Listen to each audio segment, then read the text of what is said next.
Sejam muito bem-vindos ao nosso podcast. Esse é o Agrega Talks e hoje, o nosso quarto episódio, nós vamos falar sobre os hábitos de um gestor de alto desempenho.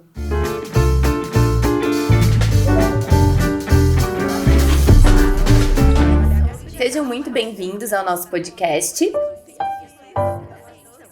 Elisa, hoje a gente vai falar então sobre quais são os hábitos de um gestor de alto desempenho. Trouxe aqui algumas pesquisas. A Great Place to Work, ela nos trouxe que 93% das empresas planejam investir no desenvolvimento e capacitação das lideranças em 2025. E isso se deu justamente por entender que os líderes eles precisam ter um alto desempenho, né? Quem assistiu o nosso episódio anterior, estivemos com o Igor, onde falamos muito sobre a questão do alto desempenho, das equipes de alto desempenho. E aí agora a gente vem falar um pouquinho do porquê é importante a gente ter um líder com hábitos que favoreçam o alto desempenho. Verdade. Hoje, cada vez mais, né, a gente tem essa necessidade do gestor se preparar, né? Porque tem um público, né, no seu time é um público diverso. Tem pessoas de mais idades, pessoas mais jovens, né, e até pela questão realmente socioeconômica que a gente vem vivendo, né, as necessidades não são mais as mesmas. Então, o gestor ele precisa estar atento a essas necessidades para que ele tenha as ações adequadas, né, para que ele possa fazer com que a equipe tenha uma boa performance. E aí, olha só, o G4 Educação trouxe também um estudo recente que 59% dos líderes eles apontam que o principal processo é a gestão de pessoas, os processos de cultura. De que forma que hoje a gente pode trazer para eles algumas diretrizes de quais os hábitos eles podem adquirir na vida deles para que eles consigam minimizar essa dificuldade com a gestão de pessoas, de equipes? Então, desmistificar, né, essa ideia de que o gestor ele está longe da sua equipe, né, e trazer esse gestor para mais perto, se tornar mais humano, né, para que ele possa fazer o entendimento da sua equipe, né, que ele possa participar, abrir um espaço para que o time também possa construir as estratégias eficazes, né, para que eles tenham um processo, para que eles possam pensar nas formas, né, de como adquirir, né, de como chegar lá naquele resultado. Tá, então eu enquanto gestora, né, tô te escutando e tô aqui pensando quais os hábitos que eu preciso ter para ser uma gestora de alto desempenho. Então, o primeiro passo, você tá me dizendo que eu preciso estar aberta a entender a minha equipe, mas eu concordo, mas isso, eu queria voltar um pouquinho antes, assim. Antes de eu ter essa virada de chave do olhar para a equipe, o que eu preciso fazer eu comigo enquanto gestora? Bom, precisa, primeira coisa, autoconhecimento, trabalhar a tua percepção, né? Trabalhar a questão estratégica mesmo, né? Para que tu possa realmente fazer um bom trabalho de gestão. E será que é fácil, Elisa, a gente criar esses hábitos? Tô aqui pensando no nosso dia a dia, na nossa rotina. E aí eu tô lembrando, a gente tem um compromisso que é a academia, que a gente faz juntas. E eu não posso marcar nada no dia da academia, tá? Então e é uma disciplina e é um hábito que a gente vem construindo há muitos anos, né? Tem períodos onde a gente consegue dar mais atenção, períodos de menos, mas acho que desde que nós temos a agregar, a gente tem essa rotina de fazer a nossa atividade física juntas também. A gente fazia luta, inclusive, saudades. E como é que é essa questão? Porque às vezes parece tão difícil, né? Mas aí eu entro com a frase aqui, né? Que eu falo muito, assim, que a gente tem que fazer aquilo que tem que ser feito. Né? Não é uma questão de tu estar motivado, de tu ter vontade. É entender a importância, né, daquilo e fazer. Né? E muitas vezes a gente tem que colocar realmente um checklist ali, anotar, ter planilhas, né? Porque quando vê, no dia a dia vai surgindo demandas, né, na gestão. E aí tu acaba perdendo o foco. Né? Então tem algumas coisas que é imprescindível, que tem que ser feito, ponto, acabou. Que é poder realmente, né, na medida que a gente delega, poder acompanhar, poder entender as dificuldades que o time está tendo, abrir um espaço, né, para que possa ter essa troca, para que tenha ideias inovadoras, né, e fazer com que aconteça esse engajamento do time, para ter uma performance. Muito bom. E acho que né, a gente capacita líderes frequentemente, a gente sabe que é isso mesmo, a gente precisa ter essa visão, esse olhar. Mas construir esses hábitos, ele parece tão difícil em alguns momentos, principalmente quando a gente esbarra na gestão do tempo, quando a gente esbarra na pressão do dia a dia, porque não é tão simples. E aí eu sempre, a gente gosta de trabalhar muito com o real. E se a gente for parar para pensar na nossa rotina, para nós é muito difícil a gente conseguir dar conta de tudo que a gente tem que dar e ainda manter os hábitos que vão nos manter em alto desempenho. E aí, o que acontece? Acontece que a gente tem que ter a percepção de que se a gente não fizer, não parar para fazer aquilo que tem que ser feito, o resultado ele não vem. Então, a gente fala muito sobre a autoconsciência. E quando a gente consegue elencar, graduar a importância da nossa ação. A neurociência fala muito sobre isso, a gente sempre traz como referência que nós temos uma tendência maior a fazer as coisas quando a gente consegue entender um benefício nosso, um ganho nosso. Então, de repente, para um gestor de alto desempenho conseguir manter-se neste ritmo, ele precisa compreender que é importante, principalmente para você. Porque você mantendo a sua equipe em alto desempenho, automaticamente você vai conseguir atingir os seus resultados. Ou seja, vai atingir os objetivos, vai conseguir alcançar o que foi proposto pela empresa.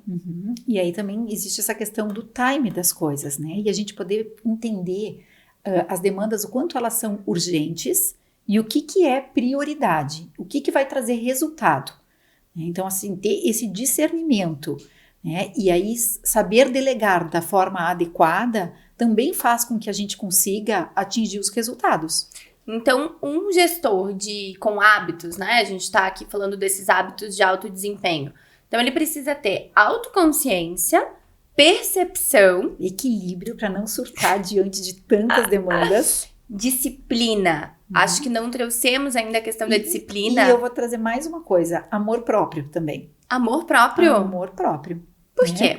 Porque a gente tem a tendência de ficar absorvido pela situação, né? Pelas dificuldades do outro. E muitas vezes esse gestor está muito à disposição, né? E não olha para ele. Então, assim, é aquela velha história, né? A gente cuida do outro, mas para que a gente possa cuidar do outro, a gente tem que primeiro aprender a se cuidar também. Então, eu diria assim que é fundamental ter esse olhar de autocuidado, para que o meu sono esteja em dia, né? Para que a minha terapia esteja em dia, para que eu tenha calma, paciência, organização, porque isso acaba refletindo na minha equipe. Com certeza. Vamos pensar juntas, né, Jéssica? Um gestor que é desorganizado, que tem uma vida conturbada, enfim, ele acaba não sendo um modelo, né, para sua equipe. Ele acaba trazendo e gera essa tensão, gera esse desespero, né? Querendo ou não, entra nesse fluxo dessa rotina do imediatismo, da urgência, da loucura. E isso aumenta os níveis de estresse. E a gente sabe que as pessoas estressadas, elas acabam não produzindo da mesma forma. Isso já tem vários estudos que falam.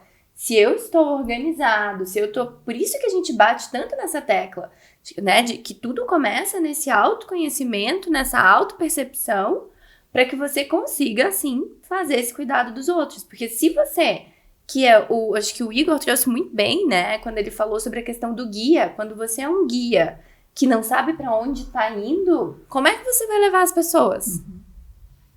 Fica complicado, né? Fica uma sensação de, bom, vamos todos se perder, acabar se perdendo todos juntos, né? E a ideia não é essa. A ideia é que esse gestor possa apontar os caminhos, né? Traçar trilhas para que se chegue, né, ao destino correto. E Elisa, fiquei te escutando e eu acho que às vezes é um sentimento que porque nós também, enquanto gestoras, temos. que é esse sentimento de tipo assim, tá, eu tenho que ser o cara que dá o guia, eu tenho que ter um monte de hábitos para eu poder ter alta performance, eu tenho que fazer terapia, eu tenho que cuidar da saúde, da alimentação, do filho, do cachorro, do periquito, dos problemas da equipe, dos problemas da empresa. Mas e aí? Será que eu consigo ser esse cara, né? Ser essa pessoa, essa muralha aí o tempo inteiro? Não, impossível, né? Mas eu acho que ter a consciência e a busca disso é o caminho. Porque claro que vai ter alguns momentos, né, que a gente vai passar por dificuldades e a gente vai ter até vontade de desistir, né? Mas o grande diferencial que nos diferencia é ter essa persistência realmente de querer acertar, né? E aceitar que a gente erra, porque somos seres humanos e tá tudo certo, né? A gente também errar. Ninguém nasce sabendo tudo. Sim. Mas e eu demonstro em algum momento para minha equipe? Acho que é importante, que eu sim. não tô bem, talvez? Sim, acho que é bem importante, porque a equipe, ela também, ela sente através, né, da nossa energia, ela acaba captando. E aí nos coloca também, de uma certa forma, mais próximos dessa equipe, né? Na medida que a gente também mostra que a gente tem as nossas fragilidades, os nossos problemas, né? Isso, de uma certa forma, nos aproxima. E aí a gente falou sobre isso no nosso primeiro episódio. A gente falou sobre esse limite das relações. Então, olha só, vamos lá. Os hábitos desse gestor. Eu quero ser uma gestora, assim, ó, de sucesso, entendeu? E aí, o que a gente tem que fazer? Então, autoconhecimento, persistência, autocuidado, amor próprio, disciplina. Que mais de hábitos que eu tenho que ter? Acho que a gente tá esquecendo de um bem importante. Comunicação. Saber se comunicar de forma adequada. Como é que é se comunicar de forma adequada? É transmitir a mensagem, né?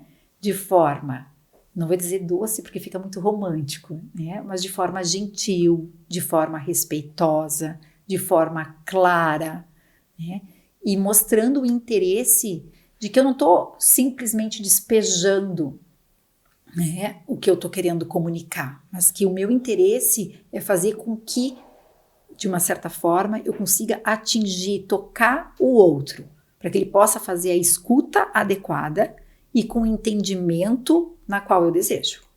Certo? Então eu preciso ter essa comunicação, é uma comunicação consciente. Ou seja, eu preciso sair do meu piloto automático para eu conseguir fazer essa comunicação. Sem dúvida, se adequando à linguagem, se adequando ao estilo da pessoa, né? E para isso, né, quando a gente fala de comunicação, tudo está interligado, né? A empatia, a percepção, né, faz parte da comunicação também. Certo? Então, e pensar também nos impactos que essa comunicação gera no outro, né? É fundamental. O que eu quero gerar no outro? São perguntas e isso entra muito nesses hábitos, porque os hábitos, eles são condutas diárias que a gente tem que ter.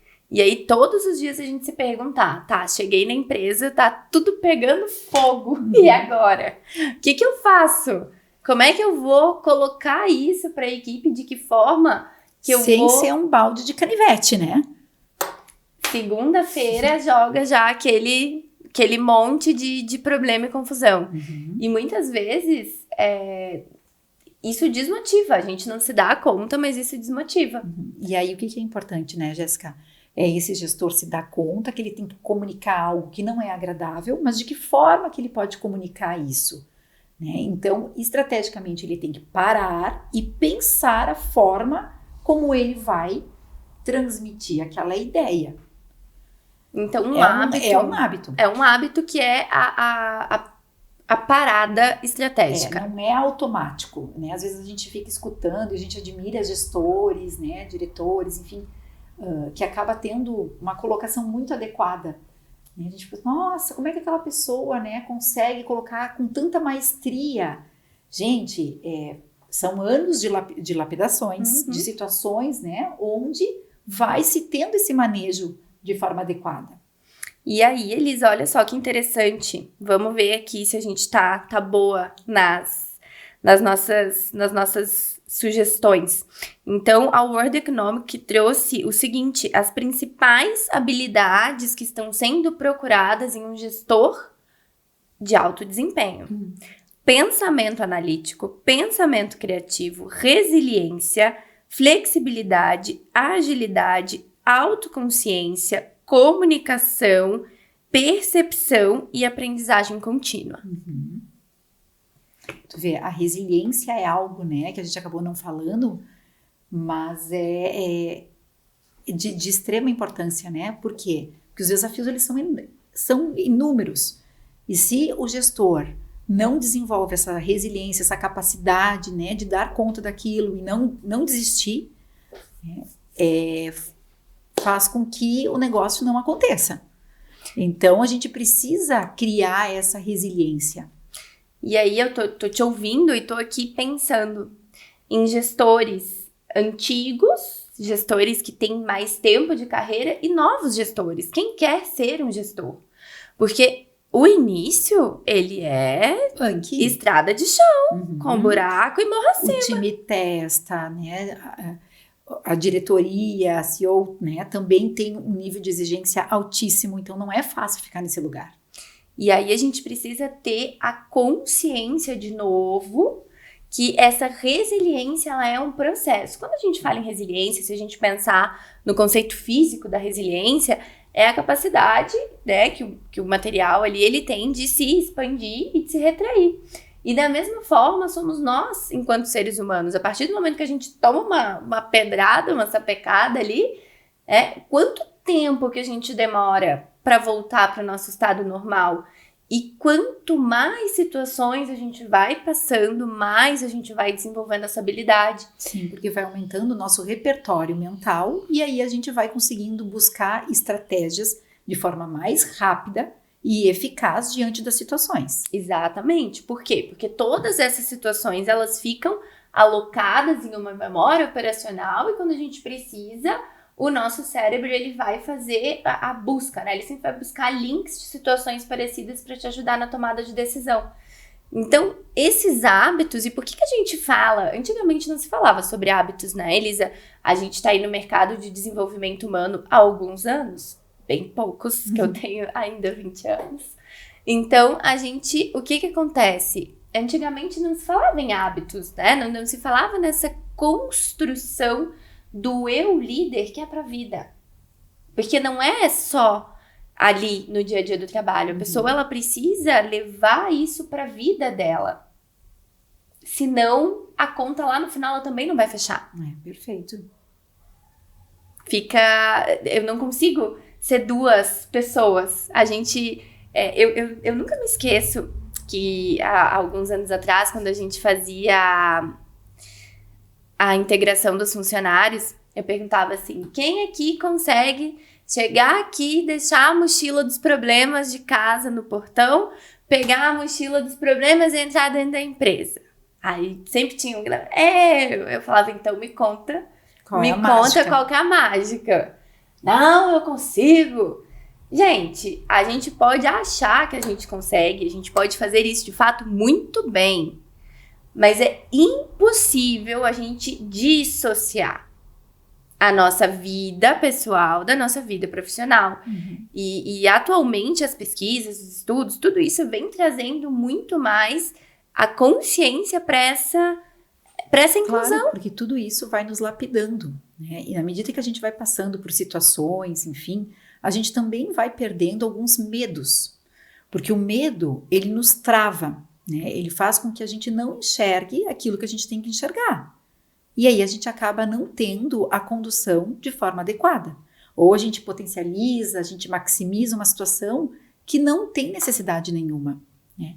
Então, na medida que a gente vai passando por algumas situações, por vivências, e a gente vai internalizando, né, as saídas, inclusive, dessas situações, a gente vai tendo mais autoconfiança e vai se despindo dos medos, né? E aí tudo fica mais fácil.